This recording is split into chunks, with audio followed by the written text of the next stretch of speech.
Alhamdulillahi nahmaduhu wa nasta'inuhu wa nastaghfiruh wa na'udzu billahi min syururi anfusina wa min sayyiati a'malina may yahdihillahu fala mudilla lahu wa may yudlil fala hadiya lahu wa asyhadu an la ilaha illallah wahdahu la syarika lahu wa asyhadu anna Muhammadan abduhu wa rasuluhu sallallahu alaihi wa ala alihi wa ashabihi ajma'in, amma ba'd. Pada pertemuan sebelumnya kita telah membaca keterangan yang disebutkan oleh penulis buku ini yang berkaitan dengan daurul ab wal fi ta'limil abna wal adab. Daurul ab, peran orang tua di dalam mengajari anak-anak mereka tentang adab. Kemarin telah kita sebutkan ayat Al-Quranul Karim yang berbunyi, Ya ayyuhalladzina amanu qu anfusakum wa ahlikum nara. Wahai orang-orang yang beriman, jagalah diri-diri kalian dan keluarga kalian dari neraka. Ali bin Abi Thalib radhiyallahu anhu menafsirkan ayat ini, maknanya allimuhum wa addibuhum, ajari mereka dan didik mereka dengan adab yang benar. Dari sini bisa difahami ya ikhwan, mengajari anak-anak kaum muslimin, mengajari anak-anak kita dan juga mendidik mereka merupakan upaya untuk melindungi mereka dari nerakanya Allah Azza wa Jalla. Sehingga orang tua sangat-sangat dituntut, sangat-sangat diharuskan untuk belajar ilmu syar'i. Apa tujuannya? Untuk mengajari dan mendidik anak-anak mereka. Sehingga belajar ilmu syar'i bukan hanya kewajiban para santri, bukan saja kewajiban thulabul ilm, juga bukan kewajiban ustadz, bukan juga kewajiban mahasiswa. Namun belajar ilmu syar'i adalah kewajiban yang Allah Subhanahu wa taala bebankan kepada setiap kaum muslimin. Baik dia sebagai orang tua, sebagai guru, sebagai santri, sebagai mahasiswa, sebagai pengajar, semuanya wajib untuk mempelajari agama Allah Subhanahu wa taala. Apa fungsi utamanya? Apa tujuan utama dalam belajar? Minimalnya untuk membuat diri dia berilmu dan beradab. Yang kedua, untuk mengajak, mendidik, mengajari anak-anak mereka dengan ilmu dan adab. Kalau kita mau melihat ya ikhwah ya thulabul ilm, bagaimana di zaman dahulu peran orang tua di kalangan sahabat, peran para nabi dan para rasul, serta peran orang-orang soleh di zaman dahulu di dalam mengajari anak-anak mereka. Di zaman dahulu belum dikenal yang namanya madrasah, tidak dikenal yang namanya sekolahan, tidak dikenal yang namanya kampus atau jamiat. Semua mereka mendidik anak-anak mereka di rumah mereka masing-masing. Lihat, masing-masing para sahabat mendidik anak-anak mereka di rumah mereka masing-masing. Mereka hidup dengan ilmu. Mereka dididik bersama Nabi SAW. Belum ada madrasah khusus, belum ada kampus khusus. Tapi tempat belajar mereka yang paling utama adalah rumah. Oleh karenanya sebagian salaf mengatakan madrasatul ula lil aulad. Ibu itu adalah tempat sekolah pertama kali bagi sang anak. Sebelum dia sekolah ke madrasah yang tempat belajar, di mana dia belajar pertama kali? Di rumahnya. Bersama siapa? Bersama ibu, bersama bapak. Sehingga peran orang tua dalam mengajari anaknya, dalam mendidik anaknya sangat berpengaruh. Kalau orang tua beradab, orang tua berakhlak, dan orang tuanya berilmu, lalu mendidik dan mengajari anaknya, maka pondok pesantren pun akan ringan bebannya. Namun na'udzubillah, termasuk musibah di zaman sekarang, orang tua itu ihmal, tidak peduli terhadap anaknya. Ini yang ditanbih oleh Imam Ibnu Qayyim rahimahullah ta'ala.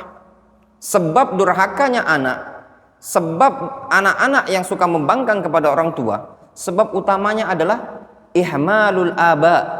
Tatkala bapak-bapaknya menyepelekan, tidak peduli dengan anaknya. Sehingga anak ini tadi berantakan. Ketika sudah berantakan, kemana bengkelnya? Di mana bengkelnya? Bengkelnya pondok pesantren. Ya wajar, anaknya memang sudah parah. Kalau ibarat motor itu sudah apa? Sudah ngasap, sudah ganti oli, sudah apa namanya? Turun mesin, sudah kacau mesinnya. Masukkan pondok pesantren. Ya wajar pondok pesantren ngerokok, suka kelahi, maling di pondok pesantren. Kenapa? Karena memang sudah rusak. Ini termasuk kesalahan bagi para orang tua. Anaknya kalau sudah rusak larinya ke pondok pesantren. Tapi kalau anaknya bagus, kemana? Sekolah umum. Nah, ini kesalahan pada orang tua. Kemudian ya ikhwan, kita masuk pada bab yang berikutnya, daurul muallim fi ta'limit tullab al-adab. Peran seorang guru di dalam mengajari murid-muridnya tentang adab. Peran guru di dalam mengajari murid-muridnya tentang adab. Di sini disebutkan, inna daural muallim fi ta'limit tullab al-adab la yaqillu ahammiyatun an dauril ab wal Sesungguhnya peran seorang guru di dalam mengajari adab kepada murid-muridnya tak kalah penting dari peran orang tua di dalam mengajari anak-anaknya adab. Fal muallim bimanzilatil murabbi wal qudwa li tullabihi. Seorang guru dia berposisi sebagai tenaga pendidik dan juga sebagai panutan bagi murid-muridnya. Makanya ikhwan, penampilan guru saja akan dicontoh oleh murid, oleh santri. Kalau gurunya di pondok pesantren ngajarnya pakai baju koko pendek, pakai celana biasa, sirwal biasa itu, celana cantung, akan diikutin enggak sama murid-muridnya? Antum di pondok sebelumnya gitu dia? Ya, celana pendek ya, yang enggak pakai gamis gini kan? Jarang ya? Di sini aja pakai gamis ya. Apalagi pakai sarung kan? Antum lihat kita di Indonesia, ikhwan. Pondok-pondok NU ya di Indonesia, rata-rata gimana pakaian ustadznya? Sarungan, pakai baju ya, peci hitam, ya benar? Atau melihat santri-santri NU, ya benar? Sarungan, pakai baju koko ya, atau kemeja, peci hitam, ya apa tidak? Itu baru pakaian. Antum lihat sebagian pondok salaf, ustadz-ustadznya sering pakai kurta, lengan pendek, terus pakai celana biasa itu, ya enggak? Tapi pendek di atas mata kaki. Santrinya kayak mana? Kayak gitu juga kan? Kadang mungkin sebagian ustadznya ada yang khutbah dengan baju seperti itu ya. Pernah lihat nggak nih kira-kira? Belum ya, masih pakai gamis ya kalau khutbah. Ketika ada di suatu pondok pesantren, ustadznya sering sorbanan, santrinya ikut sorbanan. Ya betul tidak? Seperti itulah gambaran seorang muallim, murabbi. Dia akan diikuti oleh muridnya, walaupun tanpa dia mengajarinya. Sehingga tatkala seorang guru punya adab, punya akhlak, maka adab dan akhlaknya tadi akan diikuti oleh muridnya. Falihada yanbaghi 'alal muallimi ayyakuna fi qimmatil adab wa yu'allim tullabahu minal adab ahsaniha wa minal akhlaq afdaliha. Oleh karena inilah selayaknya, seyogyanya bagi seorang guru hendaknya dia berada pada adab yang betul-betul terpuji, berada pada adab yang tinggi, dan selayaknya juga bagi dia untuk mengajari para muridnya berupa adab-adab yang paling bagus dan juga berupa akhlak-akhlak yang paling mulia.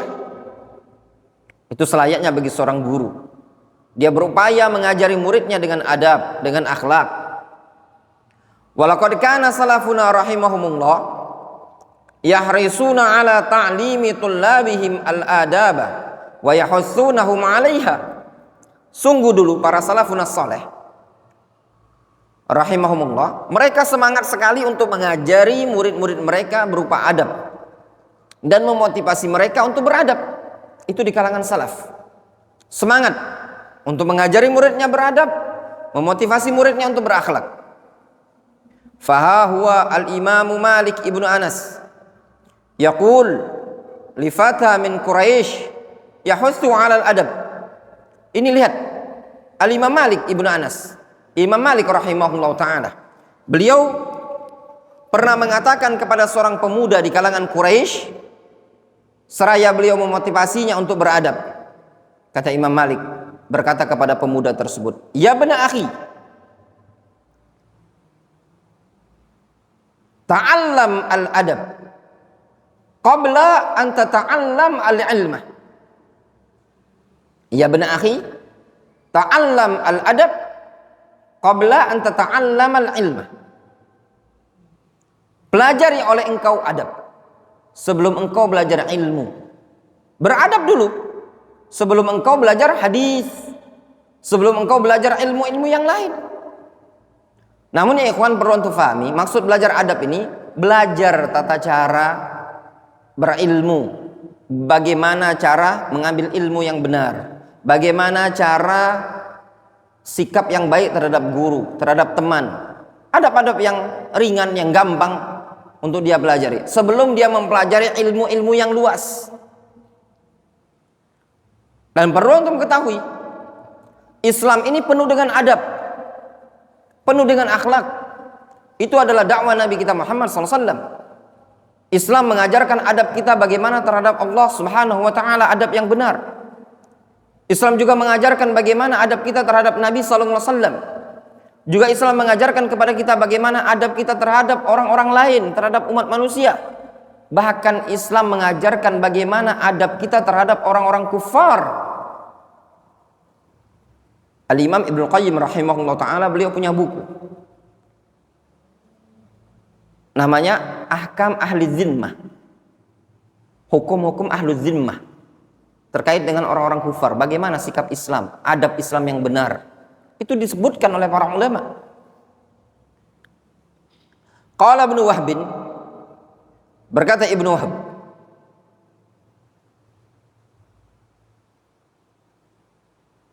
ma naqalna min adabi Malikin aktsara mimma ta'allamna min ilmihi.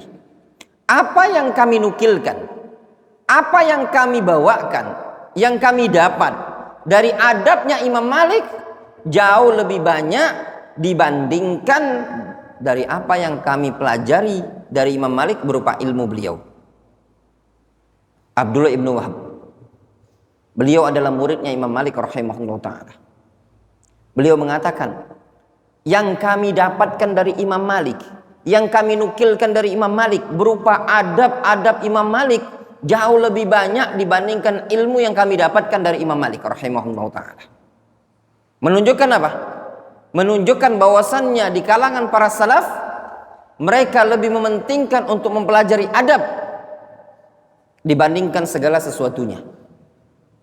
Ingat ya ikhwan, adab yang benar adalah adab yang sesuai dengan Al-Quran dan Sunnah. Penting beradab itu tadi. Tak ada gunanya antum hafal Al-Quran, hafal hadis Nabi SAW, tapi antum tidak beradab dengan Allah Subhanahu Wa Taala, tidak beradab dengan Nabi SAW. Kam minan nas wa kam min tullabil ilm qad yahfazuna al-Quran, qad yahfazuna al-Quran wa yutqinuna al-Quran, walakin ma indahum adab ma Allah Subhanahu Wa Taala. Wa yahfadzuna al-ahadits minan nabi sallallahu alaihi wasallam sahihan wa dha'ifan wa mawdu'an. Kullal ahadits hafidhuha, seluruh hadis mereka hafalkan. Lakin ma indahum al-adab ma'an Nabi sallallahu alaihi wasallam. Yuhdithuna fid din ma laysa minad din. Mereka membuat perkara yang baru dalam agama, sesuatu yang bukan bagian dari agama. Mereka yahfadzuna al-Qur'an wa yusyrikuna billah ma indahu adab ma'allah subhanahu wa ta'ala. Nah, ini kadang terjadi ya ikhwan. Banyak sekali orang-orang yang dia hafal Al-Quran, bacaan Al-Qurannya luar biasa.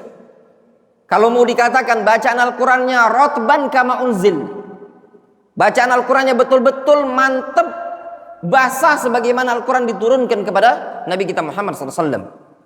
Namun na'udzubillah, hum yahfadzuna Al-Quran wa la yafhamuna Al-Quran wa yusyrikuna billah. Di antara adab terburuk seseorang yang menghafal Al-Quranul Karim, tatkala dia melakukan syirik kepada Allah Subhanahu wa taala. Mungkin antum bertanya, masa iya Ustaz? Ada orang hafal Al-Quran melakukan syirik kepada Allah Subhanahu wa taala? Ada. Ya ikhwan, sebagian orang itu hafal Al-Quran mutqin. Wa yatawassalun indal qabr fulan wali kadza wa kadza. Yahfadzuna Al-Quran. Bal ba'duhum ya'taqid anna qira'atul Quran fil qabr afdal wa ahsan wa askan min qira'atul Quran fil masjid. Hada sahih, hada waqi' mawjud fi zamanina hada. Qad nabah alaihi Syekh Shalih Al-Fauzan, ditanbih oleh Syekh Shalih Al-Fauzan. Wa qala Ismail ibn Ulayyah kana yajtami'u fi majlisi Ahmad nahwu 5,000 aw yazidun nahwu 500,000 yaktubun wal baqun yata'allamuna min husnal adab was samt. Kata Ismail ibn Ulayyah, dulu orang-orang yang duduk berkumpul di majelisnya Imam Ahmad rahimahullah ta'ala sekitar 5.000 atau lebih, atau sekitar 500 gitu loh. Separuhnya mencatat, separuhnya apa? Cuman belajar adab, belajar akhlak, belajar sopan santun, belajar kalau istilah sekarang attitude. Ya enggak? Bener nih. Bener nih. Ya, attitude. Ya. Belajar adab ya ikhwan. Ya. Nah, ini penting antum bagi thalabul ilm untuk beradab terhadap guru. Antum enggak mesti ya ikhwan harus ketemu ustadz, ketemu anak harus jalannya gini-gini. Enggak mesti. Ya enggak? Enggak mesti. Tapi paling enggak terhadap guru antum punya adab, punya akhlak, punya sopan santun. Ya. Fa'ala hadzal muallim al-muallim yanbaghi alaihi ay yu'allimat tullab al-adaba wa tullab yanbaghi alaihim ay yataqabbaluha wa ay ya'malu biha. Maka atas dasar inilah seorang pengajar selayaknya dia, seharusnya bagi dia untuk mengajari murid-muridnya berupa adab, dan juga murid seharusnya bagi mereka untuk menerima adab-adab tersebut dan mengamalkannya. Kewajiban guru mengajari adab kepada muridnya. Kewajiban murid menerima ilmu tersebut wa ya'malu biha, dan mengamalkan adab-adab yang didapat dari gurunya tadi. Wallahu ta'ala a'lamu bishawab. Naktafi bihadzal qadar.